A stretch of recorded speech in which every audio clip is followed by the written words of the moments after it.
Vincent Rapp, bonjour. Vous êtes Bonjour. directeur exécutif de iParis. Toute première question très simple, que fait iParis? Merci pour l'occasion qui m'est donnée de présenter iParis.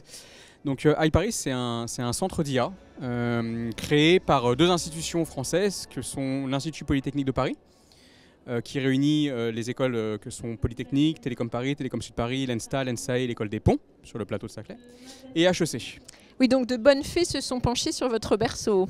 Exactement, en tout cas de faits de grande qualité.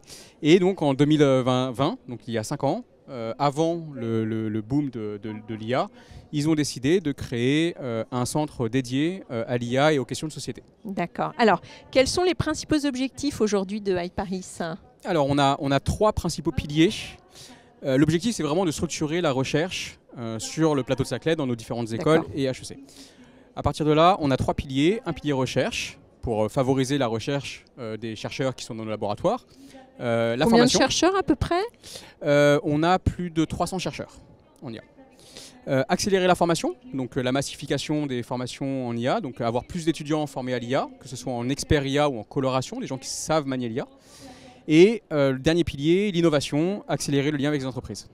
Alors, on me dit qu'un financement de 70 millions d'euros accordé au projet iParis Cluster 2030, c'était une étape clé dans le développement de iParis. Qu'est-ce que vous pouvez nous en dire? Oui, alors c'est quelque chose, c'est dans le cadre de France 2030.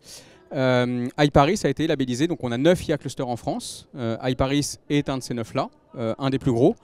Ce qui est intéressant, c'est qu'on a aussi des soutiens privés. Donc en fait, on a un budget de 70 millions d'euros qui est effectivement donné par l'État. On a aussi des mécènes privés qui nous soutiennent. Ah oui, donc c'est plus de 70 millions au total. Exactement. Et on a tout cet argent-là pour réussir à accélérer sur les différents piliers que je vous ai présentés. Alors qu'est-ce qu'il faut vous souhaiter pour l'année à venir?